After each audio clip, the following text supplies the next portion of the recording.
Selamat datang di Beetle Channel, semoga kita bahagia. Jangan lupa subscribe, like, komen dan share agar channel ini semakin berkembang.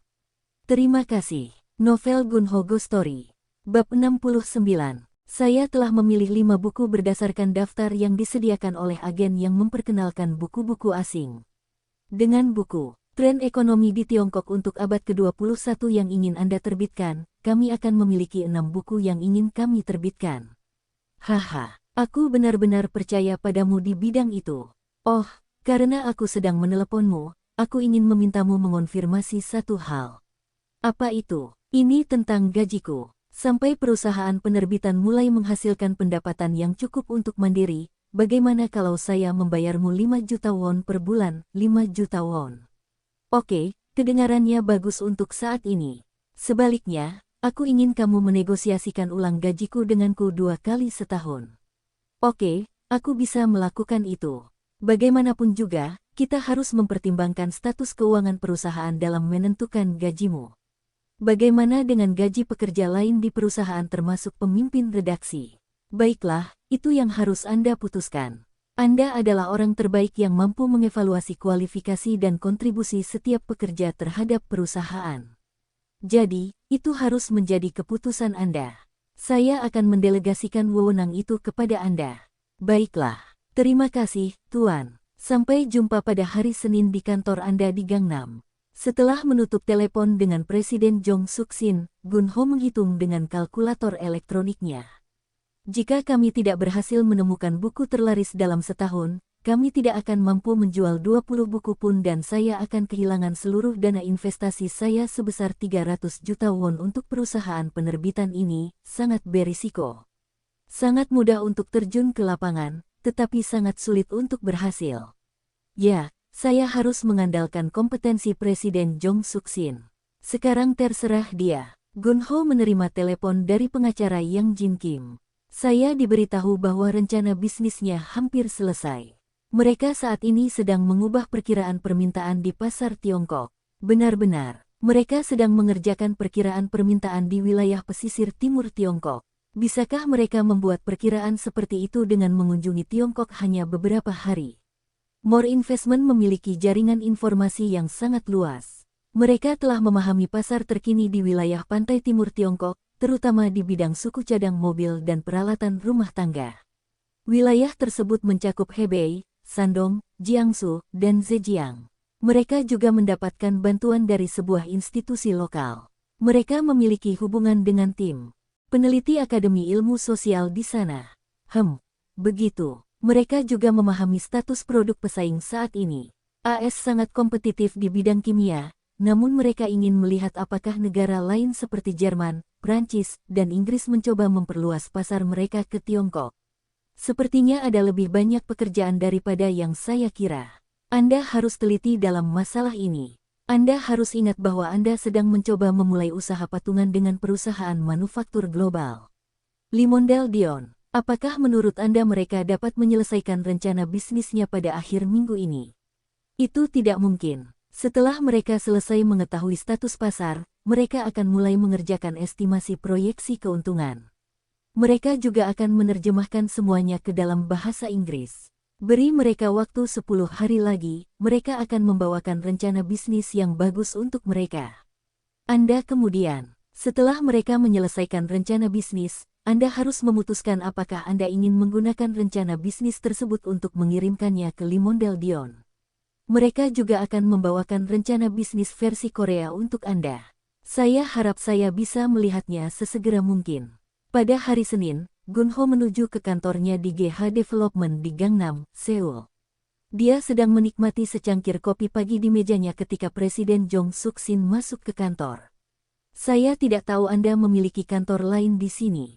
GH Development adalah perusahaan pengembang real estate, yaitu Nona Ji Yang Jong membawakan teh hijau untuk Presiden Jong Suk-sin dan meletakkannya di atas meja. Terima kasih. Presiden Jong Suk-sin menatap wajah Ji Yang. Apakah dia orang yang mengerjakan pekerjaan desain? Haha, tidak. Dia adalah karyawan GH Development. Dia menangani akuntansi di sini. Oh, benarkah? Maafkan aku. Gunho memperkenalkan manajer Seong Il Kang kepada Presiden Jong Suk Sin.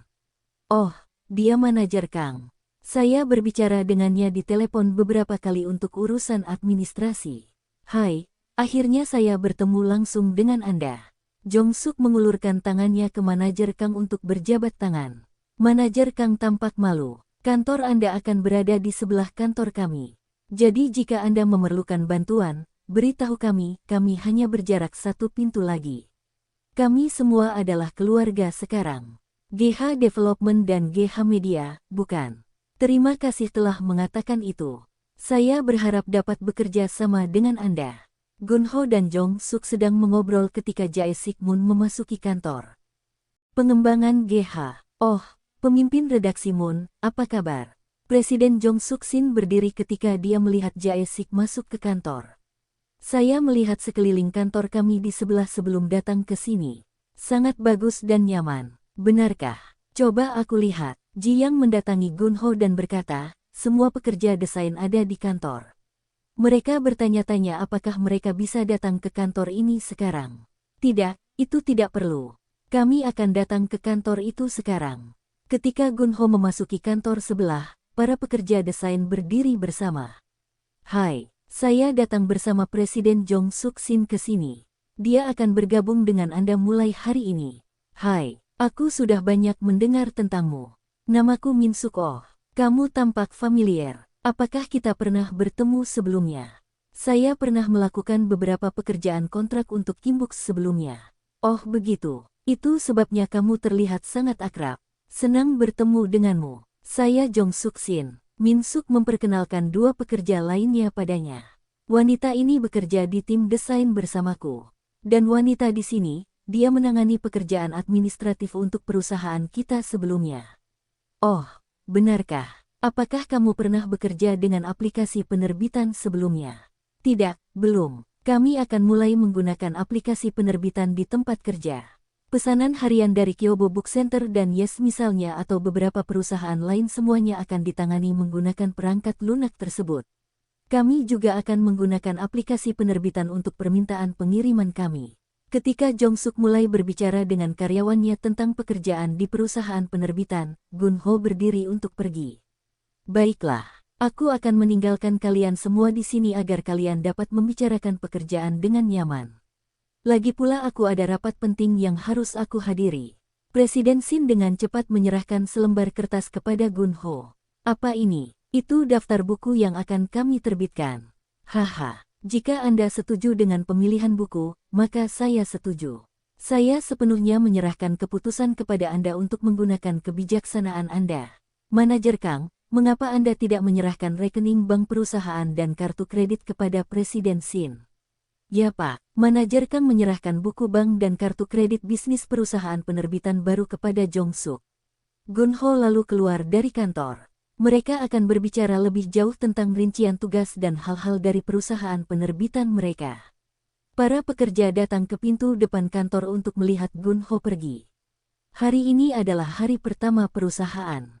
Mengapa kamu tidak merayakannya dengan makan siang bersama di restoran yang bagus hari ini? Gunho kemudian menuju ke kota Asan. Gunho sedang minum kopi di pagi hari bersama beberapa direktur dan manajer ketika manajer pabrik mengangkat topik tentang Jae Sik Moon. Satpam yang biasa bekerja shift malam di sini berhenti dari pekerjaannya. Saya dengar dia adalah seseorang yang Anda kenal, Tuan. Saya baru-baru ini mendirikan perusahaan penerbitan bernama GH Media. Dia akan bekerja untuk perusahaan itu sebagai pemimpin redaksi. Seorang pemimpin redaksi. Ya, dia dulu bekerja di bidang penerbitan, dan novelnya baru-baru ini terpilih untuk mendapatkan penghargaan. Hadiahnya 50 juta won. Oh, begitu. Aku tidak tahu dia seorang penulis. Yah, sepertinya aku melihatnya menulis sesuatu di kantor penjaga keamanannya. Sepertinya dia sedang menulis novel. Orang-orang di kantor tertawa bersama. Itu bagus untuknya. Sepertinya dia tidak cocok di sini. Dia tidak kompeten dalam pekerjaan itu, dan aku berpikir untuk memberitahumu tentang hal itu. Yah, dia menemukan pekerjaan yang sesuai dengan bakatnya. Aku bahagia untuknya. Gunho membayangkan Jae Sik duduk di meja menulis dan mengerjakan buku-buku yang dia sukai. Gun Ho merasa senang untuk Jae-sik. Setelah mengadakan pertemuan pagi dengan para manajer dan direktur, Gun Ho memeriksa emailnya. Ada email dari Presiden Jong Suk Sin, itu berkata, "Presiden Go, saya memahami bahwa saya tidak perlu memberi Anda laporan harian, namun, saya yakin saya perlu memberitahu Anda keputusan mengenai buku yang akan kami terbitkan, dan gaji para pekerja. Ini dia daftar buku yang kami rencanakan untuk diterbitkan." Presiden Sin mendaftarkan 6 buku. Daftar buku tersebut sebagian besar menunjukkan buku-buku tentang pengembangan diri yang mudah dibaca oleh pembaca, kecuali Tren Ekonomi di Tiongkok untuk Abad 21 yang ditulis oleh Profesor Jian Wang. 3 di antaranya ditulis oleh penulis Jepang, dan 2 di antaranya ditulis oleh kolumnis terkenal Korea. Judul buku dari buku-buku ini sangat provokatif. Gun Ho kemudian melihat gaji para pekerja. Presiden Sin 3,5 juta won, pemimpin redaksi Jae-sik Moon 2,5 juta won, Min Suk-oh 2,2 juta won, asisten desainer dan staf administrasi 1,9 juta won. Saya mengatakan kepadanya bahwa saya akan membayarnya 5 juta won, tetapi dia menurunkannya menjadi 3,5 juta won untuk dirinya sendiri. Saya kira dia khawatir tentang apa yang akan dipikirkan pekerja lain tentang dia menerima gaji tinggi sekarang ketika perusahaan belum dimulai menghasilkan pendapatan. Namun, saya tahu dia akan meminta saya untuk mengumpulkannya begitu bukunya mulai terjual. Dia sepertinya orang yang sensitif tentang uang. Gun Ho sedang membaca koran ekonomi ketika direktur penjualan memasuki kantornya. "Pak, ini biaya produk yang akan kami bawa ke S Group." "Berapa biaya produk per unit?" "Harganya 4.800 won. Biaya tenaga kerjanya 860 won." Ya. Biaya tenaga kerja dibagi menjadi 3 pekerjaan berbeda, menangani mesin ekstrusi dan mencampur bahan kimia, dan pekerjaan pemotongan, dan terakhir jaminan kualitas dan pembungkus. Apakah ini berdasarkan proyeksi biaya tenaga kerja tahun depan? Tidak, kami menggunakan biaya tenaga kerja tahun ini. Kami perlu mendasarkan biaya tenaga kerja tahun ini untuk produk yang akan diproduksi tahun ini. Biaya satuan produk tampaknya sangat tinggi. Biaya apa saja yang termasuk? Itu sudah termasuk listrik dan sewa pabrik. Sewa pabrik, iya. Walaupun pabriknya milik kita, tapi biaya sewanya sudah saya sertakan. Selain itu, berbagai biaya perlengkapan dan penyusutan juga tercermin dalam biaya produksi. Biaya produksi per unitnya sendiri sudah melebihi 3.500 won. Biaya pembungkusan dan pengiriman mencerminkan biaya tersebut. Berapa banyak yang Anda daftarkan untuk penjualan dan manajemen? 15% dari biaya produk. Apakah menurut Anda Grup S akan mengangkat masalah ini? Mereka akan mencoba menurunkan biaya tersebut. Namun, saya akan meyakinkan mereka untuk menyetujui perkiraan biaya produk kami. Oke. Silakan tanda tangan pada lembar biaya produksi.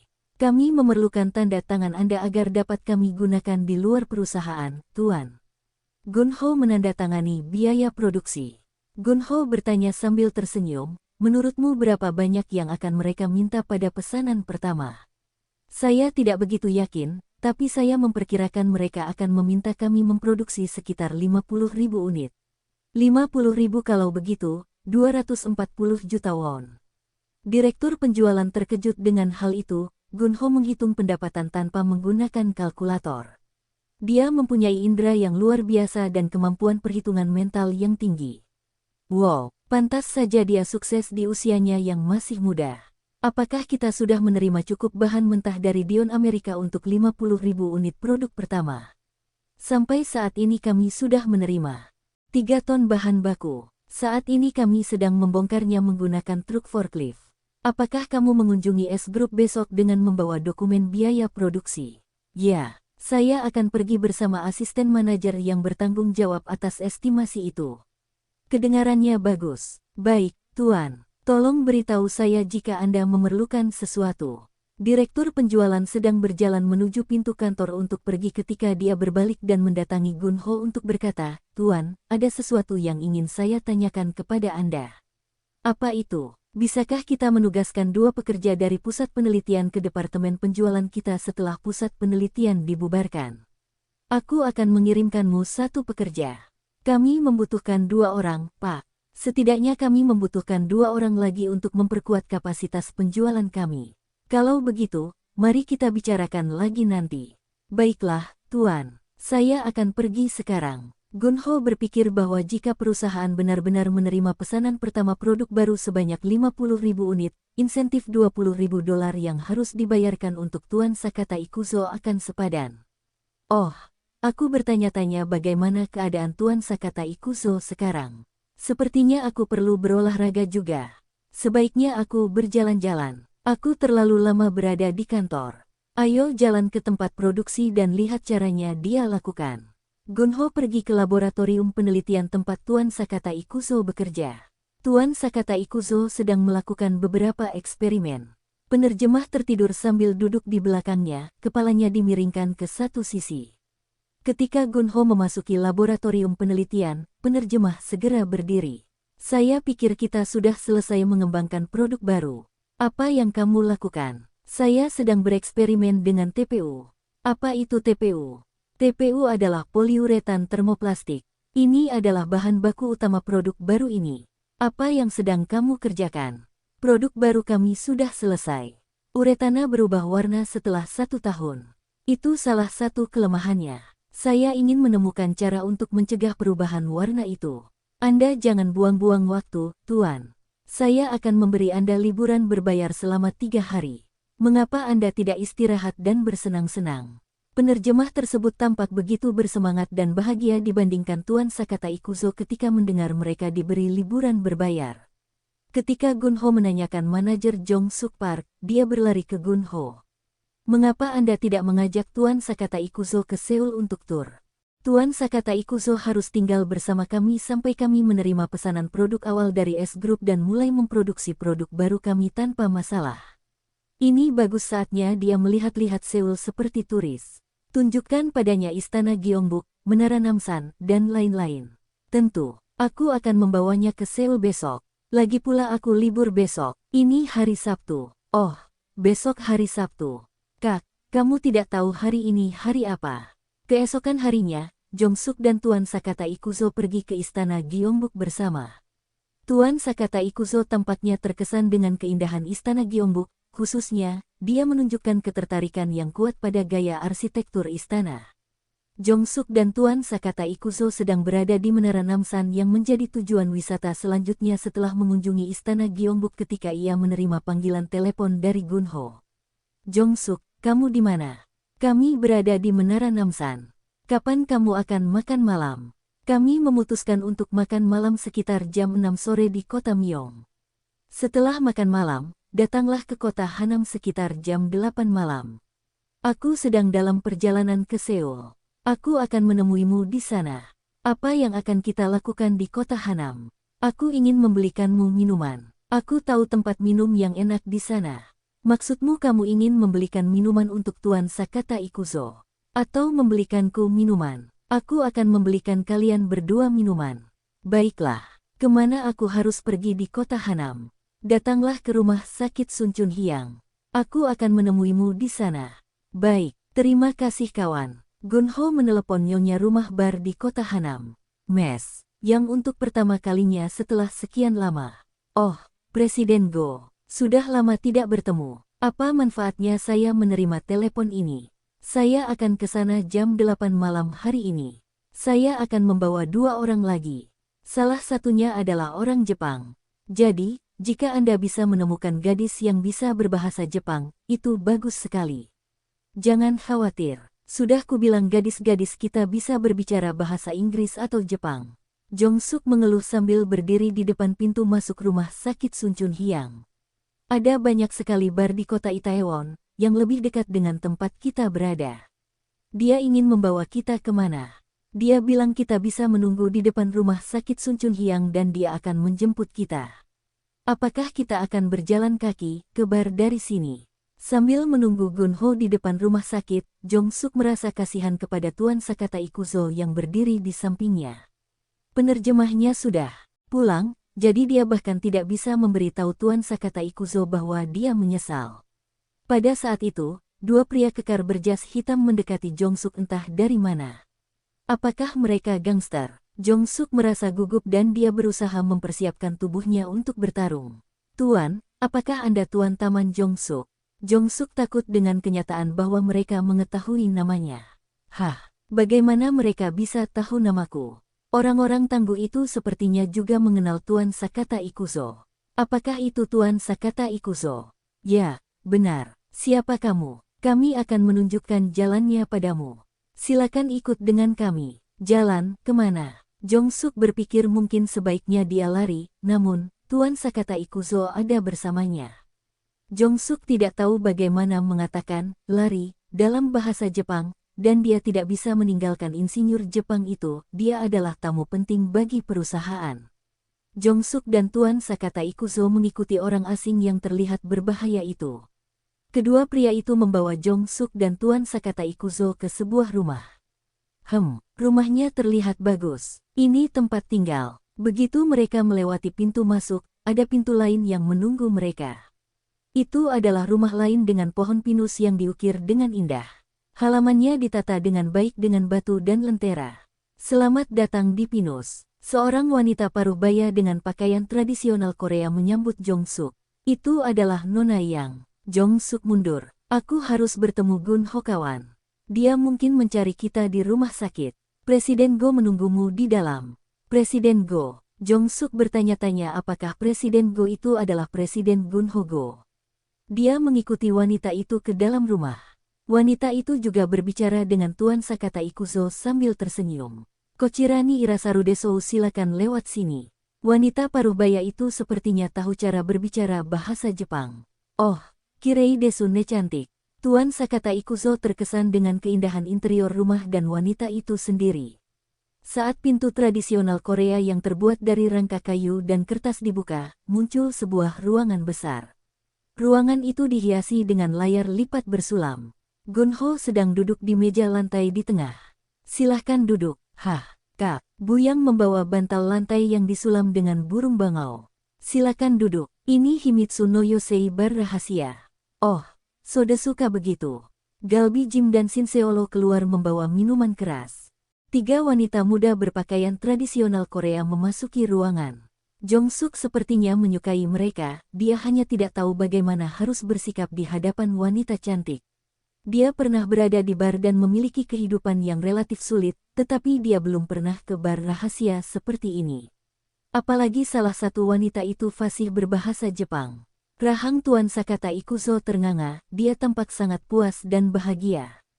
Gun Ho mengangkat sebotol minuman keras dan berkata, aku ingin membelikanmu minuman di tempat yang bagus. Aku harap kamu suka di sini. Tuan Sakata Ikuzo mengambil gelas minuman keras yang diberikan Gun Ho kepadanya dengan dua tangan dengan cara yang sangat hormat. Silakan duduk dengan nyaman, Tuan Sakata Ikuzo.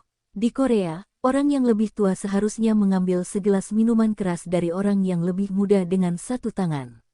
Salah satu wanita yang bisa berbahasa Jepang menerjemahkan untuk Tuan Sakata Ikuzo. Dia fasih berbahasa Jepang. Gun Ho memberitahu wanita yang bisa berbicara bahasa Jepang itu. Tolong jaga dia baik-baik. Dia tamu penting bagi saya. Dia insinyur terkenal di dunia. Gun Ho sekarang tahu cara mengajukan permintaan kepada gadis-gadis di bar. Dia merasa nyaman melakukannya. Waktu membuatnya mampu melakukan hal tersebut, dan uangnya membuat dia melakukan hal yang sama. Gun Ho, Tuan Sakata Ikuzo dan Jong Suk Park banyak minum malam itu. Gun Ho menanyakan Nona Yang, pemilik bar rahasia, Pine. Kami ingin mendengarkan gaya geum. Dua wanita muda dengan pakaian tradisional Korea memasuki ruangan bersama gaya geum. Begitu mereka mulai memainkannya, Tuan Sakata Ikuzo menutup matanya untuk menikmati musik sepenuhnya. Para wanita memainkan dua lagu lagi sebelum mereka meninggalkan ruangan. Gun Ho berkata sambil mengisi gelas Tuan Sakata Ikuzo. Tuan Sakata Ikuzo, Anda telah banyak membantu perusahaan kami. Saya sangat menghargainya. Produk baru ini lulus uji S Group, dan kami telah menyerahkan perkiraan biaya produk kepada mereka. Kami menunggu untuk menerima pesanan produk pertama dari mereka segera. Manajer Jong Suk Park banyak membantu saya dalam mengembangkan produk. Karena Anda sudah pensiun, saya yakin Anda tidak memiliki pekerjaan yang harus segera dimulai setelah Anda menyelesaikan pekerjaan ini bersama kami, bukan? Bagaimana jika Anda bekerja dengan kami selama 6 bulan lagi? Apakah kamu menawarkan perpanjangan kontrakku selama 6 bulan ke depan? Ya, manajer park di sini harus banyak belajar darimu. Aku berharap kamu bisa mengajar dan membimbingnya. Bersambung, terima kasih telah menyaksikan dan mendukung channel ini.